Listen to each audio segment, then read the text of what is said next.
Existe uma intimidade ilusória, né? Uma coisa quase perigosa quando a gente olha para uma tela em branco.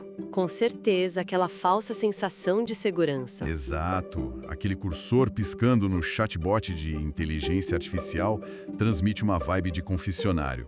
A máquina não julga, não respira e, instintivamente, o nosso cérebro assume que ela não vai contar os segredos de ninguém para o resto do mundo. O que é um erro brutal, diga-se de passagem. Um erro que a realidade jurídica está punindo agora. Hoje nós vamos dissecar as implicações legais, éticas e civis do uso de inteligência artificial na advocacia. Bem-vindos e bem-vindas a mais um Deep Dive. E o nosso mapa para essa discussão hoje é um texto excelente, muito provocador. Sim, o ensaio do André Medeiros, publicado pela Advoco Brasil, com um título que já é um soco no estômago. Seu prompt pode virar prova. Um título muito bem pensado. Muito. A missão desse Deep Dive é justamente desconstruir essa ingenuidade digital que, tomou conta dos escritórios de advocacia. Entender como a conveniência está atropelando o sigilo profissional. Sabe o que captura a atenção logo de cara na premissa do André Medeiros? É a forma como ele arranca o profissional do direito desse transe tecnológico. Existe uma necessidade pragmática de entender que, por mais que a tecnologia avance numa velocidade de escape absurda, o dever de custódia da informação continua ancorado em princípios seculares. Não muda, né? Não muda. A ideia do texto não é fazer um obituário da inovação ou, demonizar a ferramenta, mas sim analisar com uma frieza cirúrgica o que realmente acontece nos bastidores quando alguém clica em aceitar os termos de uso. E para estourar essa bolha de ingenuidade, a gente precisa olhar para um estopim. Um caso que rolou em fevereiro de 2026, lá nos Estados Unidos. O caso US versus Hepner. Ah, esse caso é um marco. O cenário é fascinante. O Bradley Hepner, que era um CEO, enfrentando acusações pesadíssimas de fraude de valores mobiliários e conspiração, um cenário terrível para ele, decide usar o cloud. A inteligência artificial da Anthropic. Isso. Ele usa o cloud para analisar sua própria defesa. E nisso, ele gera cerca de 31 documentos a partir dessas conversas com o bot. Um volume de dados bem sensível. Muito sensível. Aí o FBI entra na jogada, apreende os dispositivos do Hepner e a defesa tenta blindar esses registros. A desculpa? O sagrado sigilo advogado-cliente. E é aí que a coisa desmorona. Desmorona totalmente. O juiz do caso, o Jed S. Rakoff, profere uma decisão que abala as estruturas de quem confiava cegamente na máquina. Ele decreta que essas conversas com a IA não estão, sob hipótese alguma, protegidas pelo sigilo. Olha, a lógica do juiz Rakoff foi brutalmente simples e alicerçada em 2 pontos centrais. Conta pra gente. Primeiro, e parece óbvio falar isso, mas precisa ser dito, uma inteligência artificial não é um advogado. Pois é. Ela não possui registro na ordem, não tem dever fiduciário, não sofre sanção disciplinar. O juiz entendeu que interagir com um chatbot sobre um caso jurídico sensível é o equivalente a, imagina a cena, discutir a sua tese de defesa em voz alta com um estranho no balcão de uma padaria. Nossa, é uma imagem muito boa. E assustadora. Muito. E o segundo ponto é a expectativa razoável de confidencialidade. O Rakoff simplesmente leu a política de privacidade da Anthropic e apontou o que estava escrito lá para todo mundo ver. Aquilo que a gente sempre pula e só clica em aceitar. Exatamente. Os termos permitem a coleta de dados, o treinamento de modelos, a revisão por humanos e até a divulgação a autoridades. Então, ao inserir dados ali, houve uma divulgação voluntária a terceiros. Acabou o sigilo. Mas espera aí, se a gente pensar no ecossistema jurídico americano, a coisa fica ainda mais complexa por causa daquele modelo de discovery, certo? Sim, o discovery muda o jogo por lá. Para quem acompanha e talvez não tenha familiaridade com o processo civil americano, o discovery é basicamente um aspirador de pó institucionalizado. É aquela fase prévia onde os advogados podem forçar a parte contrária a entregar milhares de e-mails, documentos internos, planilhas, tudo antes mesmo do julgamento começar. Uma devassa. Uma devassa. Então, o fato de um tribunal federal consolidar que dados colocados em um chatbot podem ser aspirados por esse sistema, isso é uma bomba. Uma bomba relógio que já explodiu. E o contra-intuitivo aqui é que a culpa não é da inteligência artificial enquanto tecnologia, né? Os algoritmos de silício não são os vilões. A falha reside na modalidade do contrato. E é aí que entra um contraste essencial que o artigo da Advoco Brasil traz com um outro caso, o Tremblay versus OpenAI. Perfeito. O caso Tremblay funciona como uma jurisprudência espelhada para o Heppner. Lá, o juiz reconheceu que os prompts dos advogados constituíam um produto de trabalho e estavam, sim, protegidos. Ué, mas por que essa diferença brutal de entendimento de um caso para o outro? Porque o uso no caso Tremblay refletia um contrato de nível corporativo, um plano enterprise. Havia o entendimento inquestionável de que a interação seria privada. A lição que fica é que não é a inteligência em si, nem a marca da plataforma que ditam a segurança. É o contrato. Exato. É a blindagem contratual que envolve aquele uso específico. Fazendo uma analogia, que inclusive o André Medeiros aborda muito bem, é como a contratação de um assistente paralegal. Isso ajuda a visualizar bem. Se um escritório contrata um perito ou um assistente sob um acordo de confidencialidade estrito, um NDA super rigoroso, o trabalho dessa pessoa vira uma extensão do sigilo do advogado. Nos Estados Unidos, a mecânica por trás disso é a doutrina Covell. Que joga um manto da proteção do advogado sobre esse terceiro contratado. Exatamente.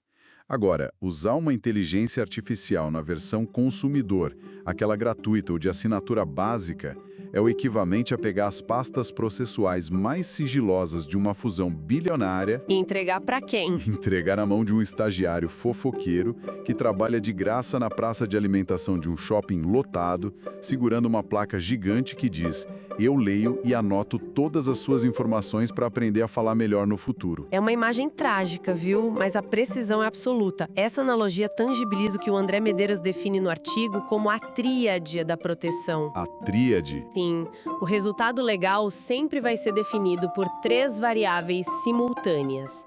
Primeira, quem está usando a ferramenta. Segunda, quais são os termos contratuais, ou seja, se estamos falando de uma licença de prateleira ou um ambiente enterprise.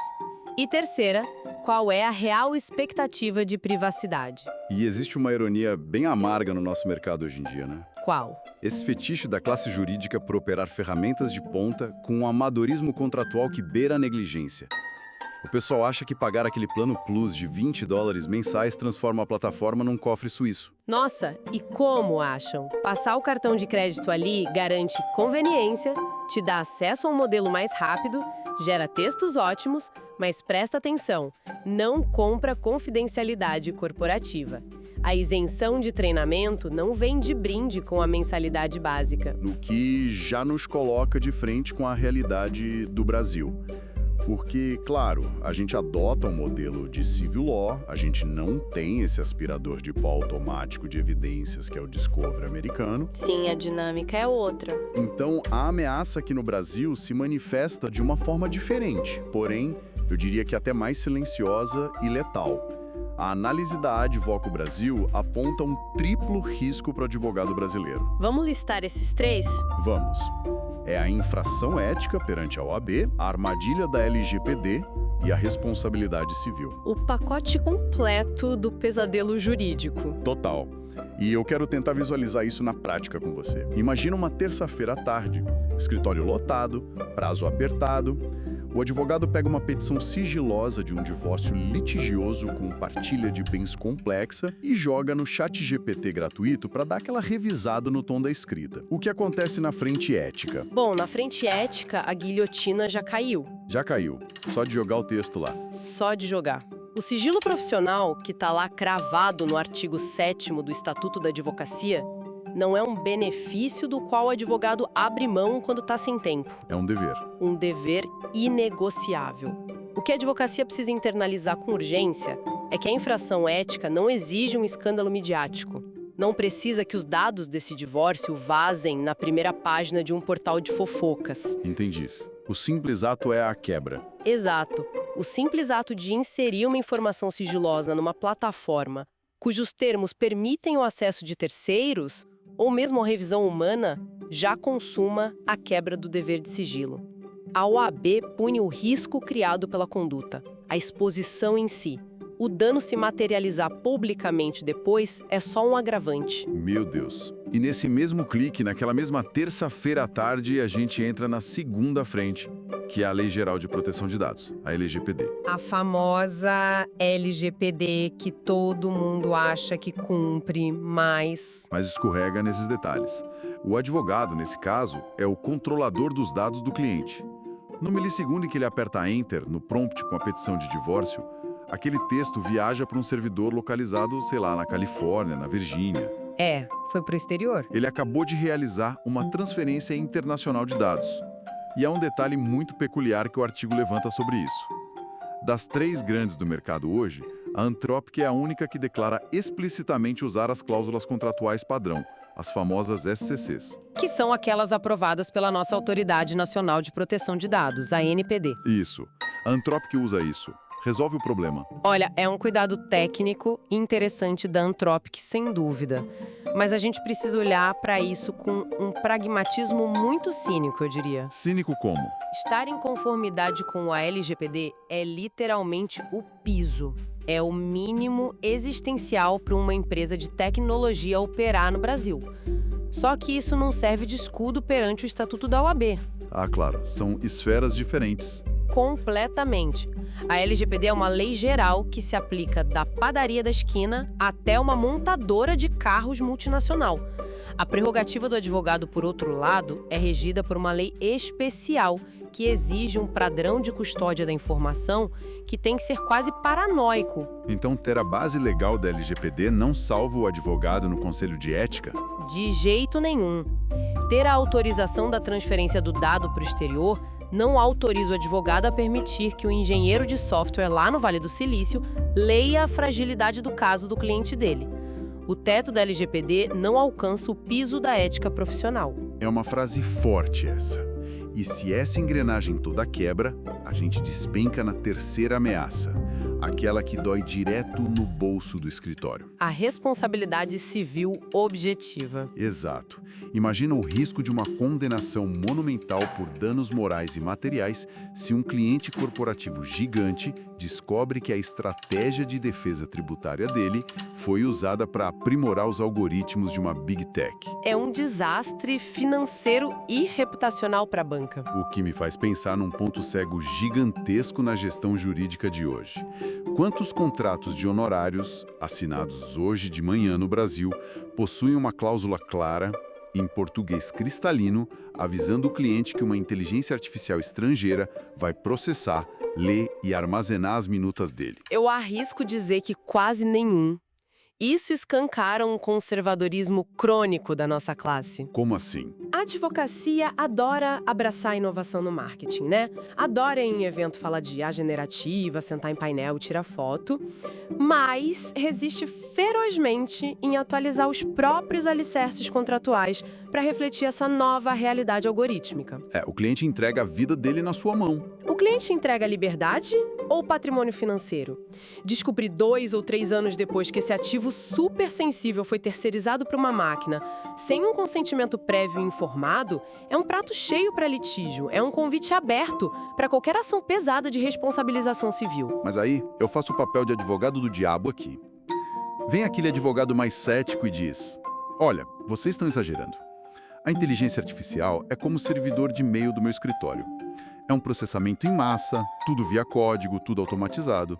Ninguém está lendo os meus prompts no meio de bilhões de mensagens diárias. Pois é, esse é o argumento mais comum. Só que a leitura de seu prompt pode virar prova, implode essa premissa. Não estamos falando de um processamento invisível e estéril.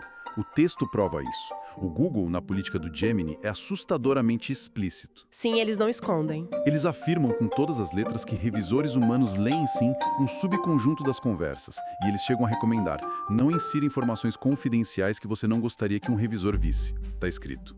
A OpenAI e a Anthropic operam lógicas semelhantes para garantir segurança e alinhamento do modelo. E a diferença entre um processamento automatizado, tipo um roteamento de e-mail comum, e essa revisão humana do chatbot é o abismo entre estar operando com segurança e estar cometendo uma infração ética grave. É gente lendo o seu caso. Literalmente. A revisão humana transforma um fluxo de dados numa quebra de confidencialidade por pessoas que são completamente estranhas à relação de confiança do processo. E tem um agravante arquitetônico aqui que a gente precisa mencionar. Qual? Uma armadilha comportamental brilhante, mas muito perigosa, que a plataforma cria. O sistema de feedback. Ah, o botão de joinha.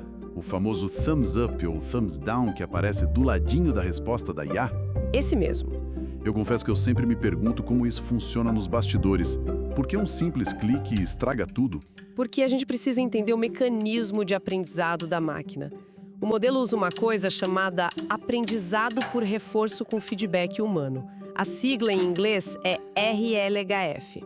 Certo. A máquina precisa desse joinha para entender o que é uma resposta de alta qualidade e ajustar os próprios pesos internos. O problema é que o profissional do direito hoje opera a IA com a mesma memória muscular de quem está navegando numa rede social. É o vício do like, né? Isso, ele recebe uma peça super bem redigida pelo ChatGPT, o cérebro ganha aquela dose de dopamina por ter economizado tipo 3 horas de trabalho maçante e ele clica no joinha para avaliar bem, como agradecimento à máquina. E o que acontece nesse segundo? No momento em que ele faz isso, a arquitetura do sistema entende. Opa, essa conversa é valiosa, vou capturá-la para o meu treinamento e revisão. Mesmo se ele tiver pedido para não treinar? Exatamente aí que está o pulo do gato. Mesmo que o advogado tenha tido o trabalho de ir lá nas configurações e ativar o opt-out, pedir para não treinar com os dados dele, o ato de avaliar uma resposta específica sobrescreve essa preferência de privacidade. Mentira! Sério? Sério.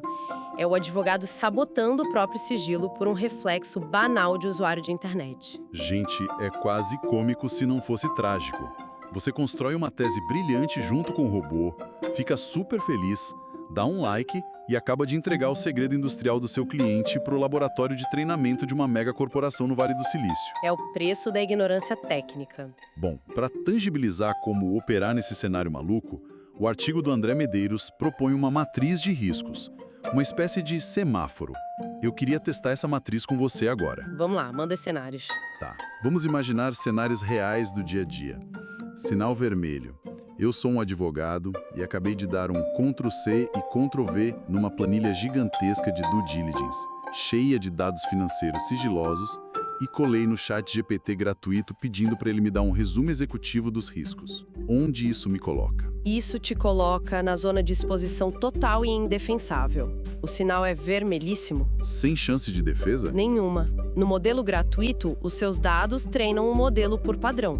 A revisão humana é uma possibilidade real e descrita nos termos. A ferramenta vai digerir essa due diligence inteira e pode, num futuro próximo, regurgitar fragmentos dessa negociação sensível na resposta de um usuário concorrente que faça uma pergunta parecida. Nossa. Uma argumentação de eu tinha expectativa de confidencialidade sobrevive a esse nível de imprudência no modelo gratuito. Ok, recado dado, vamos para o sinal amarelo então. E se eu usar a versão paga? O plano Plus de $20, mas usar apenas para pesquisas bem amplas de jurisprudência ou para revisar uma minuta de contrato de locação que eu juro de pé junto que anonimizei rigorosamente antes de inserir. O amarelo exige cautela absoluta. A teoria da anonimização é linda nos livros, mas a fricção na vida real é enorme, sabe? O erro humano, né? Exato. A anonimização tem que ser implacável. Um erro humano, uma noite mal dormida onde o advogado esquece de apagar o nome de uma holding no meio do parágrafo ou deixa passar um CNPJ no rodapé do documento e o risco volta imediatamente para o vermelho. E tem alguma alternativa menos arriscada nesse cenário amarelo? Tem. Uma alternativa interessante que a OpenAI lançou é o Temporary Chat, o chat temporário que não salva histórico. Ele desponta como a opção menos arriscada dentro desse cenário, mas, de novo, ainda assim exige a disciplina constante de não dar o fatídico joinha de feedback. Entendi. E, finalmente, o sinal verde. O céu da segurança jurídica. O texto fala sobre o uso via API com a configuração de Zero Data Retention ou a contratação de planos Enterprise que possuam um DPA, que é um acordo de processamento de dados. API é um termo muito de TI, muito técnico. Como a gente traduz isso para o advogado entender? Pense da seguinte forma. Usar a interface pública do ChatGPT, aquela página inicial bonitinha, é como discutir o seu caso usando um megafone no meio de uma praça lotada. Qualquer um pode ouvir. A praça é pública. Agora, usar a tecnologia via API é como construir um duto subterrâneo, privado e totalmente blindado que liga diretamente o servidor interno do seu escritório ao cérebro matemático da inteligência artificial. Ah, entendi. Você fura a praça pública. Você acessa a inteligência e o poder de raciocínio do modelo, mas sem passar pela praça pública. Quando você tem um plano Enterprise bem configurado, com essa política de Zero Data Retention, retenção zero de dados, a plataforma garante contratualmente duas coisas cruciais para você. Quais? Primeiro, ela não treina o modelo com os dados da sua banca. Nunca. E segundo, ela blinda a informação contra qualquer acesso humano por parte dos engenheiros deles. Aí a coisa muda de figura. Deixa de ser uma roleta russa de compliance e se nivela um provedor comum e seguro de infraestrutura em nuvem, tipo quando você contrata a AWS ou a nuvem da Microsoft. O que é excelente, porque isso muda a rotação da nossa conversa. O Deep Dive sempre busca a solução no fim das contas. O artigo do André Medeiros não está sugerindo que os advogados voltem a escrever petições em máquinas e escrever à luz de velas. Muito pelo contrário. O mercado jurídico é um terreno absurdamente fértil, mas só para quem souber operar a máquina com sofisticação legal. Existem saídas, e o texto elenca 5 resoluções práticas que eu achei fantásticas, e eu queria entender a fricção de implementar isso no dia a dia do escritório com você. Vamos a elas. A primeira é estabelecer uma política interna de IA clara. Que é o primeiro passo, claro, mas também é o mais difícil de fiscalizar na prática. São de dados identificadores em plataformas que não estão homologadas pela TI. E isso requer a mudança de cultura. Fazer o pessoal entender, né? O estagiário e o sócio sênior, os dois precisam entender que o bloco de notas da IA não é o bloco de notas do Windows que fica salvo só no computador deles. Perfeito. A segunda medida ataca direto o nosso ponto cego lá do começo. A atualização imediata das cláusulas de honorários. Mas me diz uma coisa, imagina a conversa. O advogado senta com o cliente que está pagando caro e diz: eu uso robôs para analisar o seu caso. Como fazer isso não soar meio assustador ou banalizar o serviço? Transformando essa transparência num escudo e num diferencial de eficiência tecnológica. Como assim? O advogado não diz eu terceirizo o seu problema para um robô do Google. Ele diz: nós utilizamos tecnologia algorítmica de ponta em ambientes enterprise isolados e seguros para processar volumes gigantescos de dados com mais precisão sob a minha estrita supervisão estratégica. Soa muito mais chique, admito. Soa profissional. E obter o consentimento explícito e informado, nesse nível neutraliza quase qualquer acusação de quebra de confiança ou violação de contrato no futuro. Verdade. E a terceira solução é a migração inevitável para essas contas Enterprise ou uso via API que a gente acabou de explicar.